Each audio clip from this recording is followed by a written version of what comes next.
मतभेद विसरून सर्व कार्यकर्त्यांनी महाविकास आघाडीचे उमेदवार प्राध्यापक नरेंद्र खेडेकर यांना निवडून आणून केंद्रामध्ये इंडिया आघाडीची सत्ता आणावी.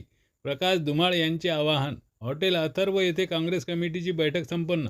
आमचे लोणार तालुका प्रतिनिधी फिरदोस खान पठाण यांनी पाठविलेल्या बातमीपत्रानुसार आपसातले मतभेद विसरून सर्व कार्यकर्त्यांनी महाविकास आघाडीचे उमेदवार प्राध्यापक नरेंद्र खेडेकर यांना निवडून आणून केंद्रामध्ये इंडिया आघाडीची सत्ता आणावी असे आवाहन हॉटेल अथर्व येथे आयोजित करण्यात आलेल्या काँग्रेस कमिटीच्या बैठकीत काँग्रेस नेते प्रकाश धुमाळ यांनी केले.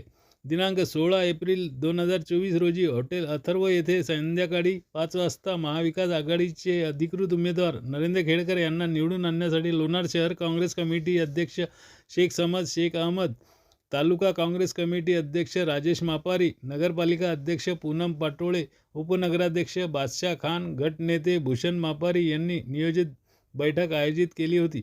बैठकीच्या अध्यक्षस्थानी सेवादल प्रदेश काँग्रेसचे प्रकाश धुमाळ होते, तर प्रमुख पाहुणे म्हणून पंचायत समितीचे माजी सभापती ज्ञानेश्वर चिबडे, लोणार नगरपालिकेचे उपनगराध्यक्ष बादशाह खान, ओबीसी सेल जिल्हा अध्यक्ष प्राध्यापक गजानन खरात, ज्येष्ठ नेते प्रदीप संचेती, अल्पसंख्याक तालुकाध्यक्ष तौफिक कुरेशी, युवक काँग्रेसचे जिल्हाध्यक्ष अनिकेत मापारी उपस्थित होते. यावेळी प्रकाश धुमाळ, बादशाह खान, प्रदीप संचेती, शेख करामत, भरत राठोड यांनी आपले मनोगत व्यक्त केले.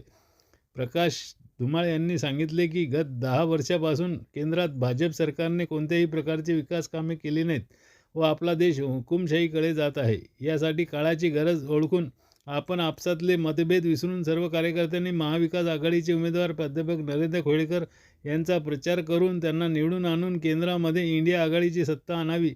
यावेळी नगरसेवक सतीश राठोड, ओबीसी सेल शहराध्यक्ष अंबादास इंगळे, माजी नगरसेवक शेख करामत, मनीष पाटोळे, माजी नगरसेवक पंढरी चाटे, माजी नगरसेवक शंकर हेंद्र, NSUI जिल्हा उपाध्यक्ष अकीब कुरेशी, अप्पा शिंदे, शेख सज्जाद करामत, मीडिया सेल शहराध्यक्ष मोहसिन शहा, संजू चव्हाण, कार्यकर्ते पदाधिकारी उपस्थित होते. संचालन शेख समद यांनी तर आभार प्रदर्शन मनीष पाटोळे यांनी केले.